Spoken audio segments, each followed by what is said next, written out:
So again, thanks for coming. This is a training session for the Operatic European project. Pietro Bilancia, Assistant Professor, University of Modena, Reggio Emilia, and here with our students from the Master degree in Sustainable Industrial Engineering and the PhD program in Industrial Innovation. Today, we're going to focus on motion control systems in laser manufacturing. But prior to go into details regarding this topic, I would like you to know something more regarding the Operatic project. So the aim of the Operatic project is to develop a modular platform for ultra short pulse laser systems, because this system shown quite promising results in on planar surfaces and in laboratories environments, but still face many challenges when are to be used with complex 3D parts. And so the first aim is to develop such a modular manufacturing platform, but also to provide improved strategies for process planning, and also to, in a way, make the process more efficient and executed at higher speeds. So also both quality and production are key central performance indexes. So we want to build a new laser-based manufacturing systems that would extend the current state of the art and actually be able to process complex 3D geometries to achieve specific properties on the surfaces. So we are talking about laser microstructuring. So in this project, we have both a physical layer, as we need to design and to build such a new machine, but also a digital layer where we develop novel process planning strategies and digital twin-based approaches. The consortium contains 16 partners, and in general, it covers the entire value chain, meaning that we have research centers, but so universities, for example, but also technology providers, and also industrial partners that provide use cases, because we want to develop such a system and to prove and to validate its function, its manufacturing capabilities on real industrial use cases. For example, here we report the first two use cases provided, a dishwasher where the aim is to obtain a surface that is more hydrophobic. This would make more efficient the phase of drying the dishwasher after the washing cycle, actually, because it is easier to remove water from the surfaces. So in this case, we want to work on through our laser system on the surface to get something more hydrophobic. In the second case study, here we see an aircraft composite part, and the aim is to achieve a better adhesion with the so that the laser microstructuring is gonna be used before painting in order to get an optimal adhesion between the composite part, this complex 3D composite part, and the paint. Then we have two more case studies. One of them, the upper one, is in the field of stamping tool, where we want to achieve a better condition for the lubricant into the stamping tool. So in order to increase the lifespan of our stamping tool, we want to work on the surfaces to realize micro cavities that will aid in and help the lubricant, and also in this way decrease the risk of damages, and in this way also increase the lifespan, the overall lifespan of the system. And at the end, we would like also to prove our system on backlighting system. So complex 3D panels that are to be customized in terms of emissions. Okay, this is something already seen in the automotive sector, and you see that in these 4 case studies, the properties, the characteristics to be given to the parts are quite different each other. So our system, our manufacturing system, should be able to process all of them. But of course, one common feature is that we are dealing with complex 3D geometries. If you want more information regarding the operatic project, you can actually refer to all the social media related to the project. So we have LinkedIn, Twitter, and also if you scan the QR code, you will be able to access all the material on the website. Also, this training session will be uploaded on the website, so you will be able to see it again in case. All right.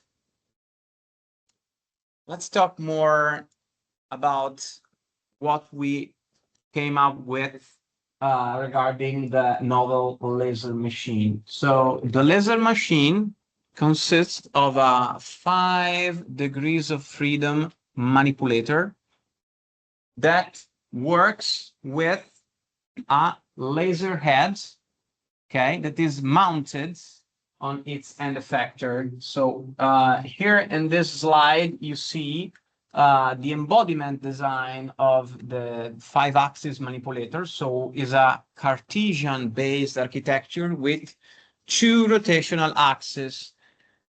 We will see more in detail later on, but we can recognize 2 different kinematic chains. So one of them is aimed at moving the workpiece, and I'm talking about axis Y and Z, whereas the other one is in charge of moving the laser heads, and I'm talking about axis X, Z, and A.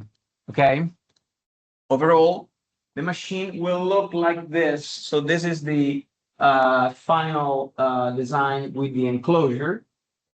What are the requirements behind this design? So we want to have quite big workspace compared to other laser machines. So in our case, we have 1.6 meters per 0.8 meters in height. The machine must be rigid, okay, in order to ensure the highest possible accuracy from the structure. So the frame has been manufactured in granite, and also to meet the requirements of height productivity, we need to maintain height dynamics through direct drive actuators, reaching more than 1G acceleration and up to 2 meters per second max speed. Okay, the machine has been completely designed during the project, and now we are in the final phase where all parts are being assembled, and we will be able to see the final prototype in the next months. Okay, let's talk about the real topic of today's seminar. So industrial robot controllers. So the motion control behind this manipulator.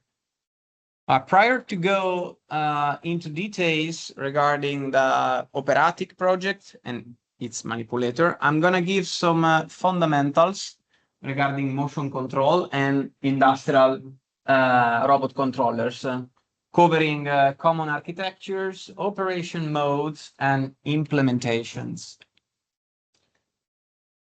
So probably some of you already saw this schematic, or it depends if you attended or not robotic courses, but this is a quite traditional schematic showing the internal software components of an industrial controller governing an industrial robot like the one shown on the left. So in this control unit, we typically see two parts. One of them is non-real time, meaning that all the algorithms that are run on the right side are not constrained to follow real-time clocks. Whereas another part, which is more related to low-level motion control, is real-time, meaning that the algorithms need to be run within a specific time frame. Normally, the no real-time part starts with the interpreter. Okay, so we have a couple of modules here where all the instructions, all the high-level instructions that are comprised within our code, so the code that the user uploads on the controller, all these instructions are first interpreted and decoded. Of course, this does not need strike tolerances. So each command must be first processed, and its depending action may take a while to be executed. That is why here all the commands are processed without any specific time constraints.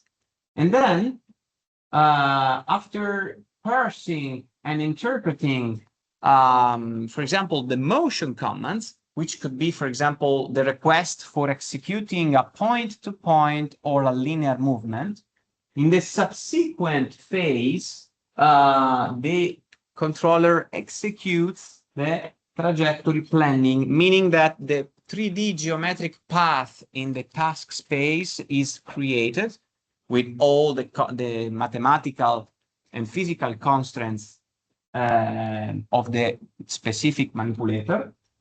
And then after this phase, the inverse kinematic is performed in order to get the motion profile to be actually executed at low level for each of the motors, and so the servo drives controlling the motors that are embedded in the robot joints. Okay, so we first create the 3D path, purely geometrical information. Then there is a combination between the geometrical information and the time information, creating the motion law at the end effector. And then through an inverse kinematic, we reach the joint space, obtaining the motion profile to be assigned to each joint. These motion profiles are then streamed point by point to each of the servo drives, where the closed loop motion control are executed in real time, meaning that each servo drive is in charge of closing the control loop for a specific number of servo motors on different channels, using a purely feedback approach, normally a PID. a cascade control on 3 levels. So first position, then velocity, and then current.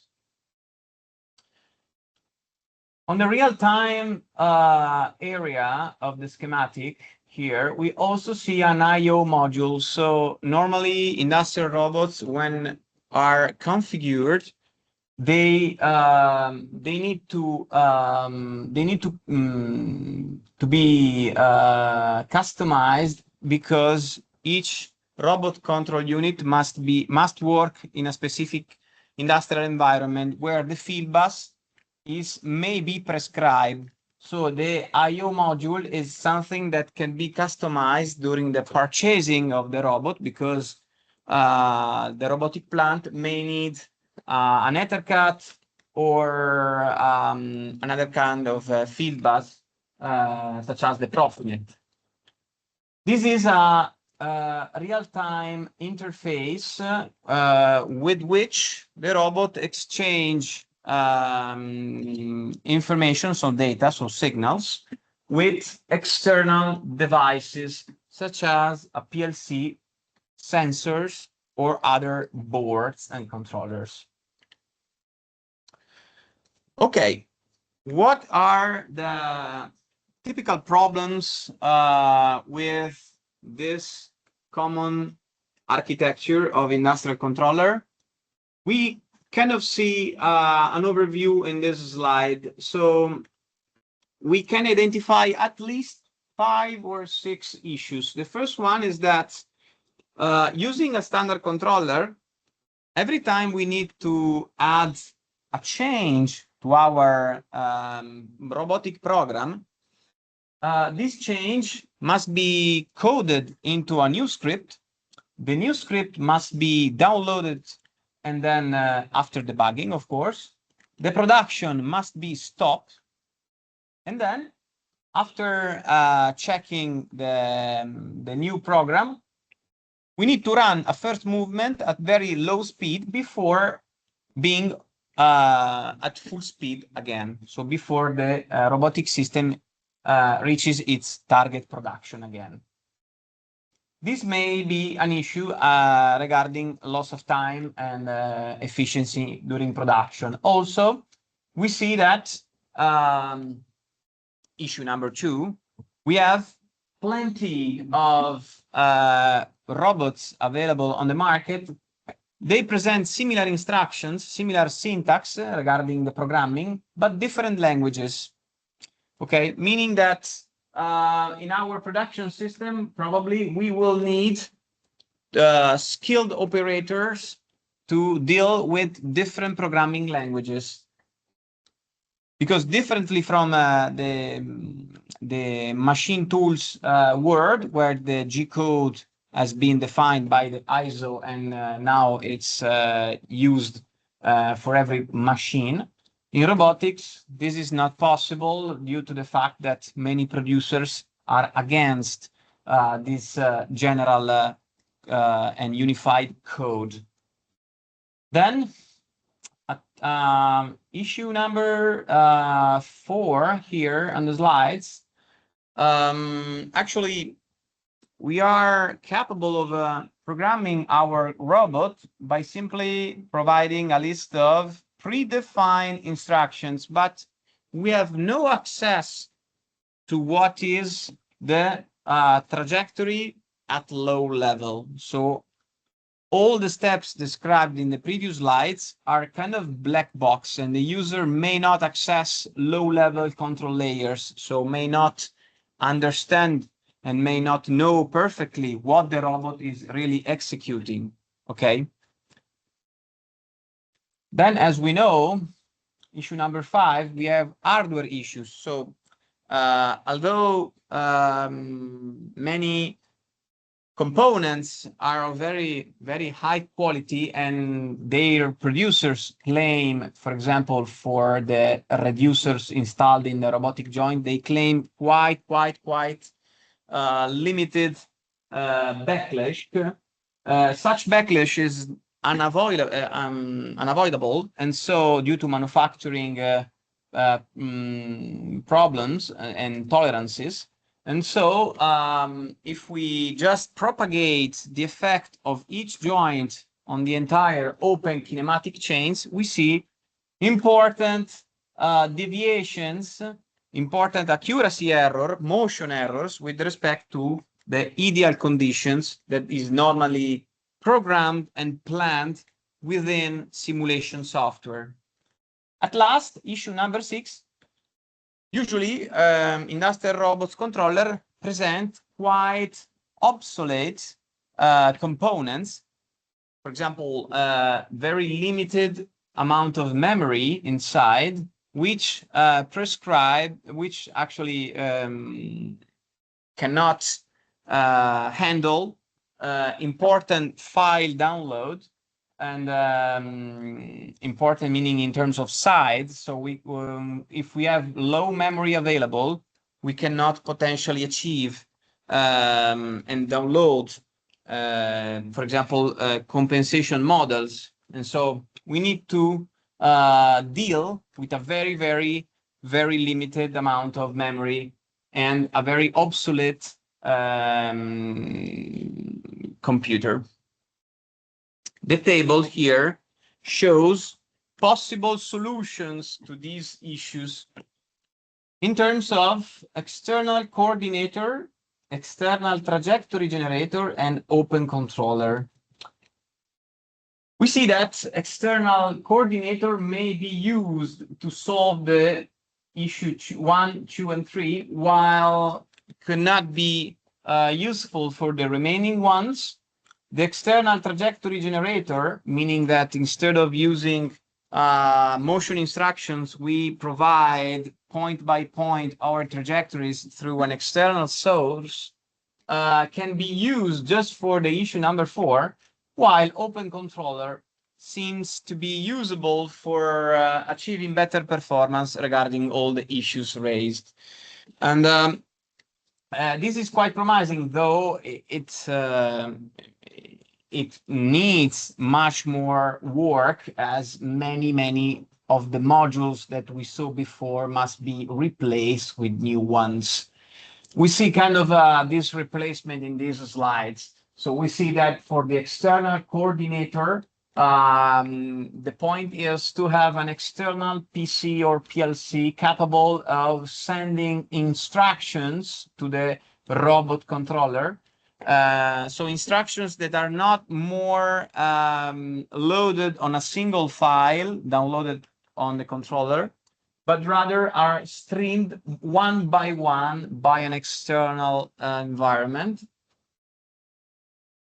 For the external trajectory generator, the concept is similar. So, but instead of streaming instructions, we stream motion profiles. So we stream points, position points. And instead of connecting to the non-real-time units, we go directly to the real-time I/O interface, exploiting, for example, the field bus. Regarding the open controller, we need to replace almost everything. There are different levels of open controllers. Some of them try to exploit at least the servo motors originally installed in the robotic platform, or at least their servo drives. Some others, researchers or industrial partners, decided to replace completely every part, to have more degrees of freedom for reconfiguring the robotic platforms and solve potentially the issues. These slides should actually give more detail on what I was mentioning before. So on the left, we have the traditional approach where different codes are uploaded to each controller. So we have a PLC code governing the PLC. We have a robot instruction code downloaded on the controller. Okay, and for each robot involved in the production system, we need a specific set of instructions coded into a script. In this case, The revision of each script may take long time, and in case of a multi-robot system with different robotic brand, also specific skills, because we need to know perfectly the robotic language of each platform. On the contrary, if we rely on external controller, the coordinator will become the PLC, for example, and then instead of coding each robotic task to each of the slave controller, we just set up an interpreter that must be run on the slave controllers, and then the interpreter is just in charge of parsing and interpreting, organizing the received information that are sent by the PLC to each of these slave controllers. And so the code can be revised, can be renewed with less frequency, okay? In this case, we can upload, we can update a new version of the interpreter, but actually, the time frame between two updates may be longer with respect to a robotic system that every time a new order arrives needs a different task program to be run on the specific robotic controller. Okay.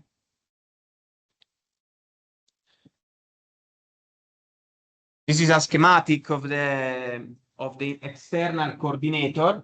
Actually, it could be a PC or a PLC, where, for example, a Python script is used to encode into socket packages the information to be sent to the robot controller. Such information may be related to a single robotic instruction or a group of robotic instructions.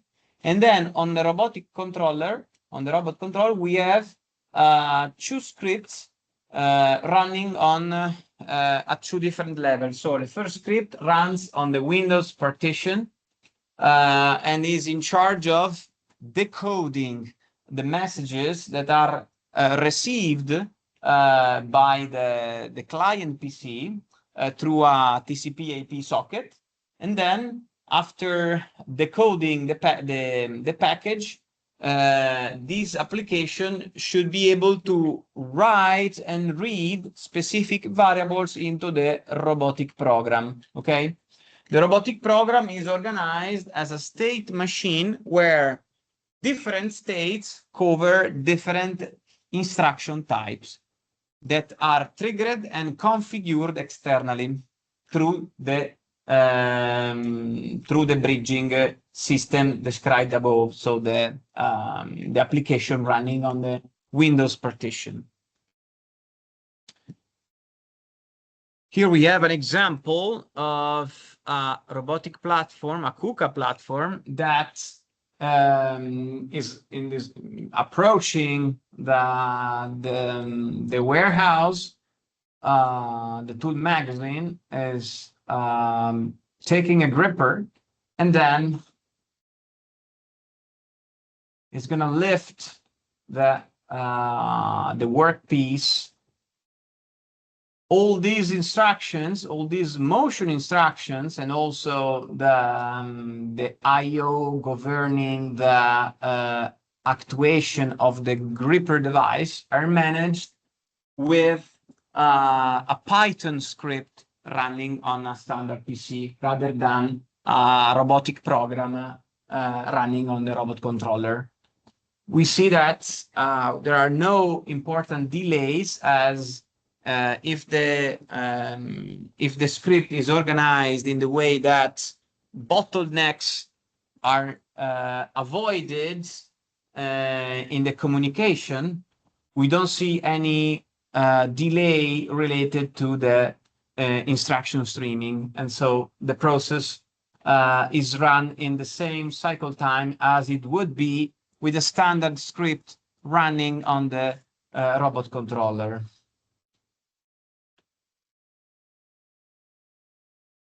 Differently, we have the external trajectory generator that, in the example reported on the slide, is used to correct the linear paths, or also non-linear paths, in general 3D paths of the robot, using an external position feedback. So in this way, in this case, we see a laser tracker that is pointing a specific target installed on the robot end effector, the so-called spherical retroreflector. And the position data is sent in real time to an industrial PC or PLC with real-time capabilities, which exploits this feedback, compares the position recorded with the one previously generated, so the ideal one, and after computing the error, it also generates small adjustments, small motion adjustments to be sent in real time to the robot controller. Of course, the robot controller must be equipped with specific software modules capable of receiving and enabling this real-time communication. In the case of KUKA, this module is named Robot Sensor Interface, or RSI. The results shown here on the right are quite promising, as the deviation commonly recorded without compensation, even for a small linear path and no important external forces, are in the order of a few millimeters, but will reach tenths of millimeters when the compensation is switched on. The same principle, so the use of an external trajectory generator, could be used also with other type of sensors, so for force-based control, or in general for streaming customized motion profiles to the robot, and exclude the internal trajectory generator of the original robotic controller. So what happens in case of open controller? Because I don't know if you remember, but in the previous slides, we saw that most of the problems can be, actually all the problems in the slide could have been solved potentially by using an open controller, which is actually the solution that we go for in Operatic. So we exclude completely a commercial controller, and we would like to make everything on our own. So we rely on an industrial PC. In our case, is a backup PC. We configure drive systems, and then we also select motors and encoders. What you see here is exactly what I said before. So the original motors may be preserved or excluded depending on their characteristics, so on their performance, but also on the characteristics of the encoder mounted in their back position, in their rare area. Because also the encoder, which in some cases becomes a resolver, has specific characteristics that may match or not with the requirements of the process. So it's quite configurable and could become quite long as a process. In terms of software layer, relying on a backup, so on TwinCut environment, we will have to deal with two important modules. So the first choice, the first selection is among standard structured text, so standard PLC programming, or C++ modules. So actually, most of the things, most of the actions can be coded in both environments, though C++ may have a couple of advantages. So computational efficiency and a wider library of commands and routines. So expert programmers may go for this, as in the case of operatic. So how all of this has been put in practical terms for the operatic problem, for the operatic case. Regarding the motion control development, our schematic can be seen in these slides. So we kept the back of PC that works with EtherCAT, so as a field bus with the slave modules. In this case, we have 3 levels of servo drives. The first one, it manages just one linear motor. The second group manages the rotary motors, while the third one, the remaining 2 linear axis. Because I don't know if you remember, but in this case, we have a 5-DOF modular platform, and we had to select linear direct drive ironless servo motors in order to ensure the highest possible motion accuracy and avoid any conversion mechanism, so any mechanical transmission that would inevitably introduce mechanical errors in a kinematic chain. But when you pick linear motors from catalog, differently from rotary servo motors, you need also to select the external encoder, okay, and to provide a solution where both of them work together. So you have to provide also the mounting, okay, not just the selection and installation, but when designing the axis, you should be aware of also the encoder selection. Okay.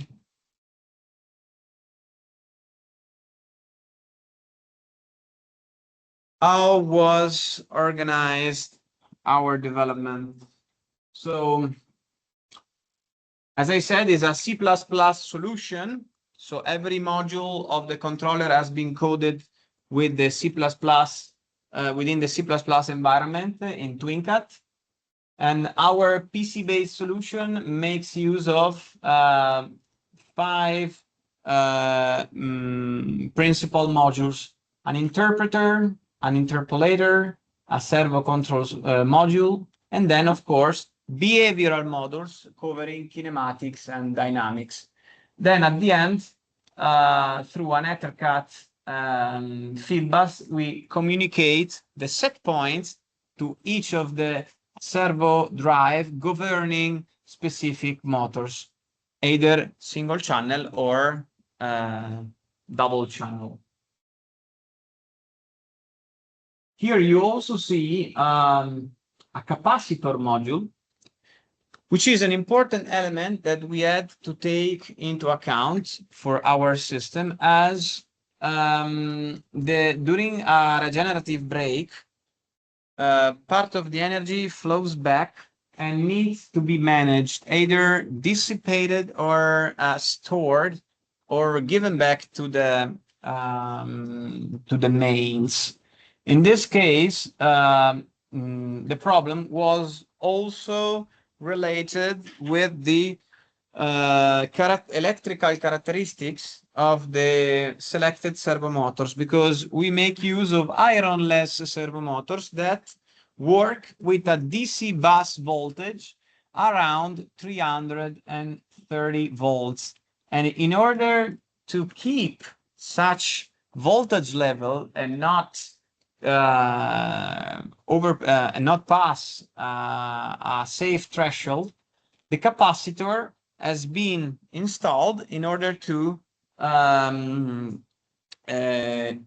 ensure better capacity and control the voltage raise during a regenerative break. That is why we see here one capacitor. Actually, it could be more than one. It depends on the kinematic energy related to the motion system, and then also on the architecture of the drive systems, because here we have three groups of servo drives, and so the DC bus assumes a certain configuration.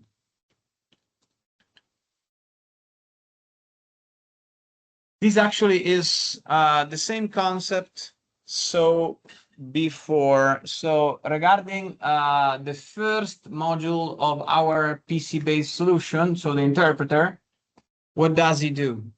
It receives the cheat code blocks as strings, and it converts them into structures. Then, of course, it performs lexical analysis to understand what is encoded into the instruction, and it translates this information into low-level control code ready to be given to the next module for the trajectory generation. In fact, the interpolator module takes as input the interpreted motion instructions and generates achievable trajectories. What does achievable mean? It means that it takes into account the characteristics of the kinetodynamic system related to our manipulator. So this interpolator works with the mathematical laws embedded in the kinematics and dynamics modules, because after generating the geometric path and after merging it with the timing law, it must generate a trajectory generation, a 3D trajectory profile that respects all the constraints given by the application. We see here actually an example of microstructuring of the aircraft panel through our laser head that is moved by the upper kinematic chain of our manipulator, and then it can generate a laser beam that acts on specific areas and with a specific angle of our workpiece. As I said before, kinematics and dynamics must first be determined. This is a quite standard kinematic architecture, so we were able to configure the two kinematic chains and to combine them mathematically, starting from the Denavik-Hardenberg parameters that are listed here. It was possible also to derive the forward and inverse kinematics to compute the Jacobian and to perform the differential kinematics that is embedded in the kinematic module here, of course, written in C++. Regarding the dynamics,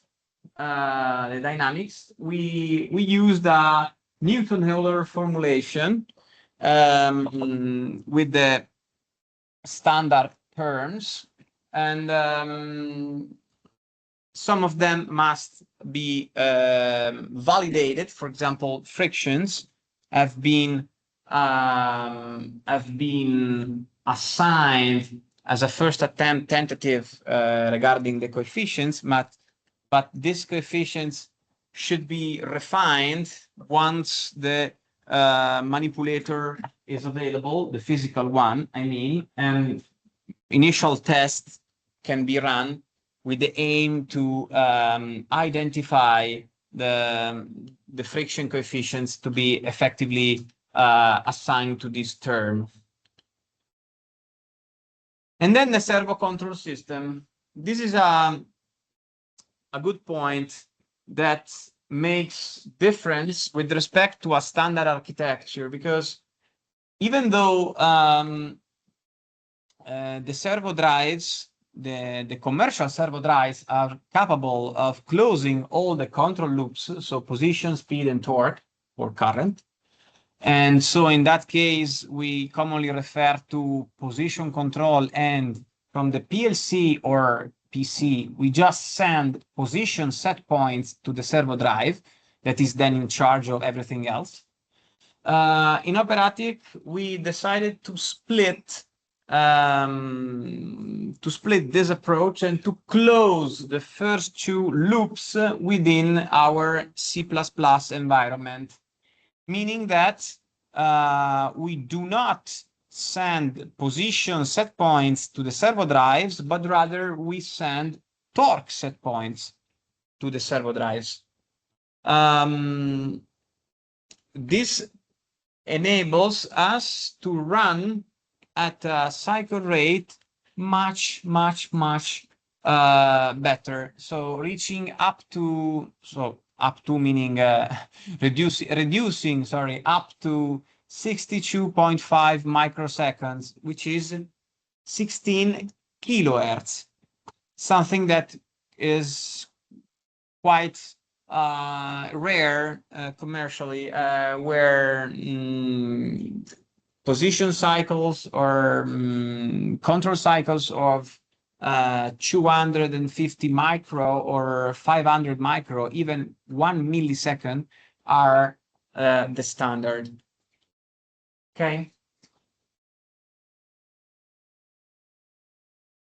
Okay, what I've described is just one part of our control system, which is the one I'd highlighted here in yellow, so the manipulator motion control. But actually, the manufacturing platform developed within Operatic is much more complicated, because there's not only motion. We need to combine the laser, so what the laser do, and also with what the machine do. In particular, we have a process planner generating instructions for both the motion control and the laser head control, which is a commercial RTC6 control. So in this case, the two information comes here and they combine during the laser texturing, because our approach follows a step and scan procedure where we position the laser head at specific targets, and then we trigger the laser functioning, meaning that the microstructuring and the laser and the manipulator motion are approached at sequential steps. They do not go together. But we have also monitoring systems that should provide feedback regarding the process. So, for example, we have a camera installed on the laser head, and through information provided by the camera and a laser diode projecting two crosshairs, we should be able to estimate during the process the distance and the orientation of the laser beam with respect to the workpiece. And in order to maintain the focal point in the correct place, the information that we receive from this monitoring system are crucial for generating little adjustments, little motion adjustments to be sent to the motion control system. Okay, and also even though we generate a laser beam must be transported. So the laser must be transported from the source generator to the laser head through a fiber. And so we need to measure the quality of the laser beam at the fiber output through a power meter, for example, and to make real-time adjustments with a microcontroller on the laser source in order to keep the laser power as constant as possible.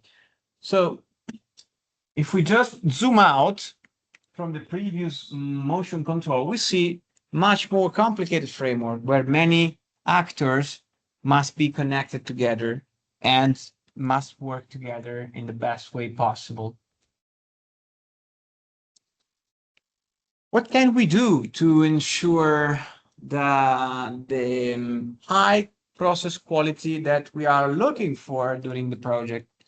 But first of all, we need to ensure that our system moves accurately.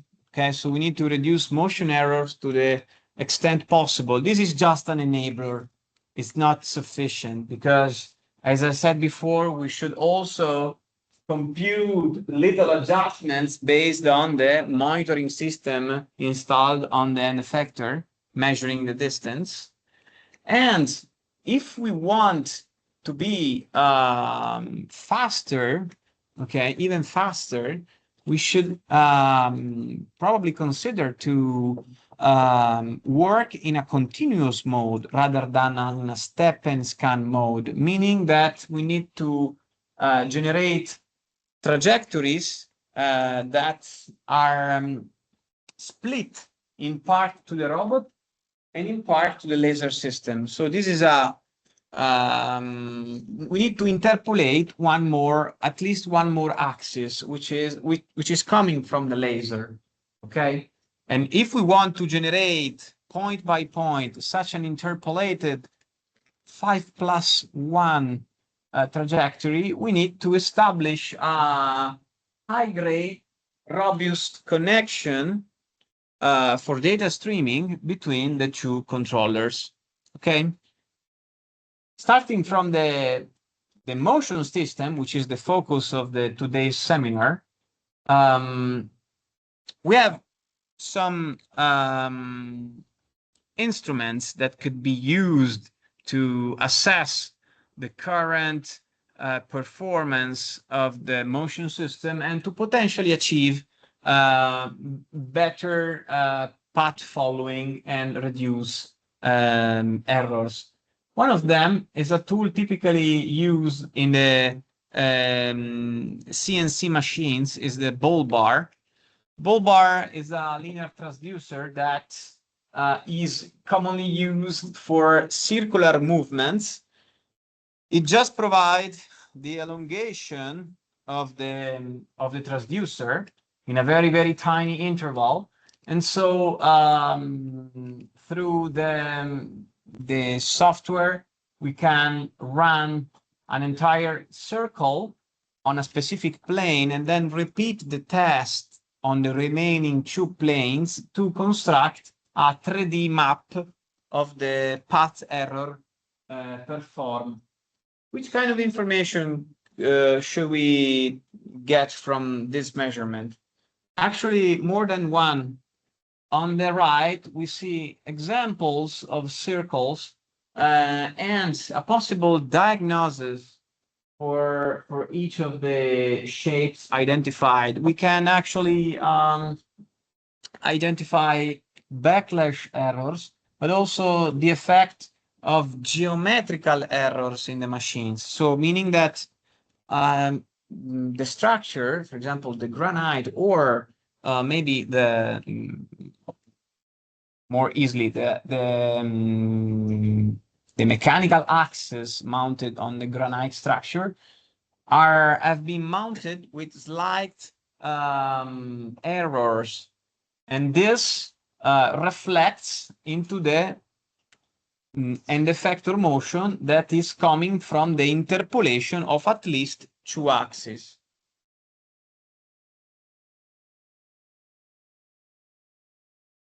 The test can be performed via the ball bar software application or with customized programming interfaces, as the instrument provides also the liberty to program your own tests and to communicate with the ball bar without the original application made available by the producer.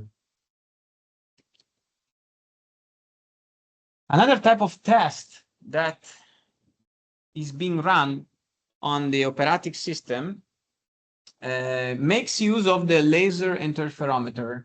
Laser interferometer is another typical instrument of the machining tool world, where depending on the lens kit mounted, we are capable of measuring either the straightness and the out of plane deviations during, for example, a linear movement. There are also kits, so optical kits for assessing angular movements, though we have here a big problem regarding the laser alignment.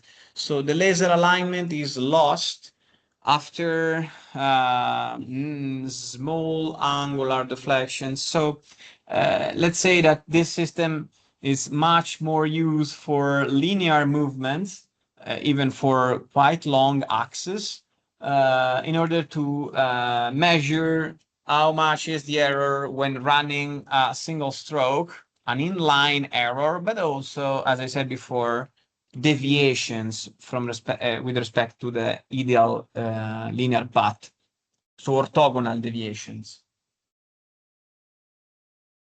Combining the information retrieved with this system, we are capable of determining performance maps, error maps, and to potentially develop compensation models that can be exported and then imported into our open controller, our back-off controller, to generate motion compensated set points where running every kind of trajectory. So it operates at low level, meaning after the inverse kinematics, because it's something that must be done at joint level. So this is a joint characterization that will generate joint error map and potentially improve the trajectory quality and the motion quality for the single joint movement. Thank you for your attention, and if you have questions, please.